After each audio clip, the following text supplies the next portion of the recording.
આગળ વાત વડોદરામાં દરિયાપુરા ગામ શોકમગ્ન બન્યું છે। અહીંયા એક જ પરિવારના 6 લોકોના બ્રિજ દુર્ઘટનામાં મૃત્યુ થયા છે।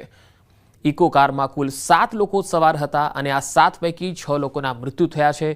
દરિયાપુરથી બગદાણા બાધાપુરી કરવા જતો હતો આ પરિવાર। બ્રિજ મામલે પરિવાર અને ગ્રામજનોએ નારાજગી વ્યક્ત કરી। તેમણે કહ્યું છે કે જો તંત્રએ પહેલા અમારું સાંભળ્યું હોત તો આજે લોકોના જીવ બચી જાત। હવે મૃતકોના રજડી ગયેલા પરિવારજનોની દરકાર કોણ લેશે? જ્યારે ઘટના બની ત્યારે 2 કલાક સુધી કોઈ મદદે આવ્યું ન હતું। ગામજનો મદદ કરવા ગયા તો પોલીસે લાઠીઓ વરસાવ્યો હોવાનો પણ આરોપ લગાવ્યો। લઈને લગભગ 7:15 આજુબાજુ બગદાણા જવા બાધા કરવા કે પગે લાગવા જતા હતા। હવે 7:15 ને 7:30 ની વચ્ચે એ પુલ પર પહોંચ્યા અને પુલ તૂટ્યો અને આખી ગાડી નીચે પડી, એની ઉપર આખી શીલા પડી, પુલની આખી શીલા પડી અને બીજી ટ્રક પણ પડી। આગલે દિવસ મારી વાઈફને મેં કીધું કે છે ને બહુ બ્રિજ નહીં રહે, કેમ કે અત્યારે જો પહેલે જે જમ્પ મારતો હતો બ્રિજ એ બરાબર હતો, પણ આ જમ્પને બહુ અલગ છે। આ ગામડાના લોકોને ખબર પડે કે પહેલાં હું કાયમ મારો રસ્તો કાયમનો છે જવા આવવાનો, તો પહેલાં બ્રિજનું મને જમ્પ મારતો તો એ અલગ હતો અને જે કાલે પરમ દિવસ જમ્પ માર્યો ને આગલે દિવસ જ્યો એ તાર જમ્પ બહુ અલગ હતો, કેમ કે આખું આમ થાય। તેથી મને ખબર, મેં મારી વાઈફને કહી દીધેલું કે આ બ્રિજ નહીં રહે। અમે દોડતા ત્યાં જ્યાં ત્યારે ગાડી તો નીચે પડેલી, કોઈ દેખાયું નહીં। પછી અમે અમારા ગામના દોડતા બીજા આવ્યા, અમારા જગમાલ કરીને એમને મૂકું, તમે જુઓ અમને આમ સાઈડમાં બેસા દીધા। ગાડી આખી ડૂબી ગયેલી હતી, એ લોકોએ કંઈક દોરડું બાંધીને કાઢી 2-3 કલાકે હમેત કરીને પણ છે ને મરેલા નીકળ્યા।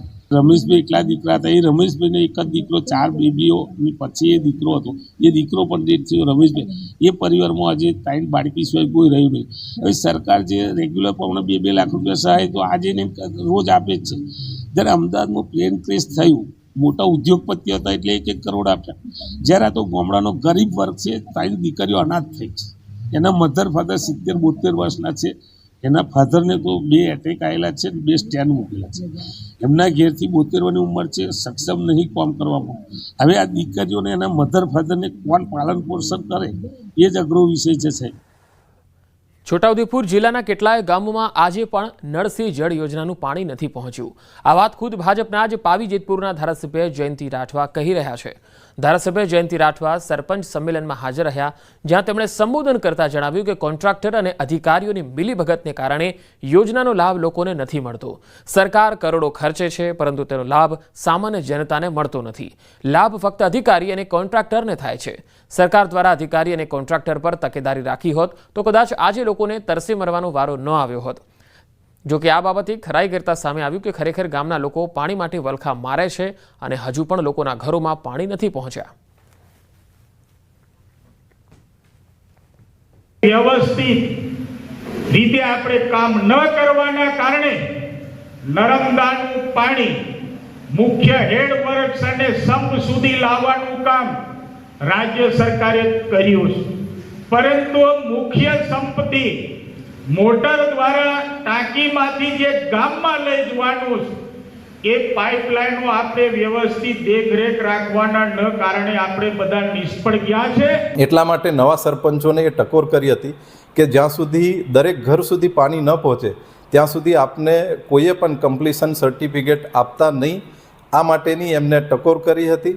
બાકી અને આ જે વિચાર છે કે દરેક ઘરને નળથી પાણી આપવું, એ વિચાર જ ખૂબ મોટો છે। ઘણા બધા એવા ગામો છે કે જેમાં નળથી પાણી 100% સારી રીતે મળે છે, પણ જ્યાં હજી ત્રુટિ રહી છે તો એમાં સરપંચોને એ સલાહ આપી કે આપ પાણી સમિતિ દ્વારા એનું યોગ્ય નિરીક્ષણ કરી અને પછી જ કમ્પ્લીશન સર્ટિફિકેટ આપજો। જ્યાં મારફતે ખાડા ખોદાઈને ખાલી પાઇપો નાખીને સ્ટેન્ડ પોસ્ટ મૂક્યા હતા।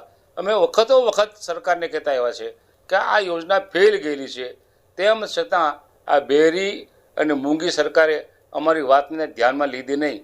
હવે જ્યારે સરકારના ધારાસભ્ય શ્રી જયંતિભાઈ રાઠવા આ વાતને પોતે સ્વીકારી છે કે અમારા જિલ્લામાં આ યોજના ફેલ ગયેલી છે, ત્યારે આ બાબતની તપાસ સરકારે તળિયાથી નળિયા સુધી કરવાની જરૂર છે। અમારા ઘરે ઘરે નળ છે પણ ટીપા પાણી નહીં। ઉનાળામાં બહુ તકલીફ પડે, કોકના ખેતરમાં જવું પડે, નંધે જવું પડે, પણ નંધે પણ પાણી નથી મળતું। તકલીફ છે એટલે અમે જાણીએ છીએ, અમારું મન જાણે છે, કારે પાણી નથી। તે સમય આવે ને તો ખબર પડે કે પાણી છે કે નથી. સુરતના ઉધના સચિન રોડ પર ફરી એકવાર કેમિકલયુક્ત પાણી ભરાતા શહેરમાં તંત્રએ તાત્કાલિક પગલાં ભર્યા છે. અત્યાર સુધી કુલ 22 મિલોના ખોટા ડ્રેનેજ કનેક્શન ઝડપાઈ ચૂક્યા છે, જેમાં નવા 18 મિલોના કનેક્શન તત્કાળ સીલ કરવામાં આવ્યા. કલરવાળું પાણી નીકળવાની ફરિયાદ બાદ મેયર અને સ્થાનિક ધારાસભ્યોએ સ્થળ પર પહોંચીને જીપીસીબીને તપાસનો આદેશ આપ્યો. એસએમસી અને જીપીસીબીની ટીમોએ જીઆઈડીસી વિસ્તારમાં સર્વે કરી વધુ 4 મિલો સામે કાર્યવાહી કરી. શહેરના અનેક વિસ્તારોમાં કેમિકલયુક્ત પાણીના કેસ સામે આવી રહ્યા છે, જેને લઈ તંત્ર હવે વધુ ચુસ્ત કાર્યવાહી માટે તૈયાર છે.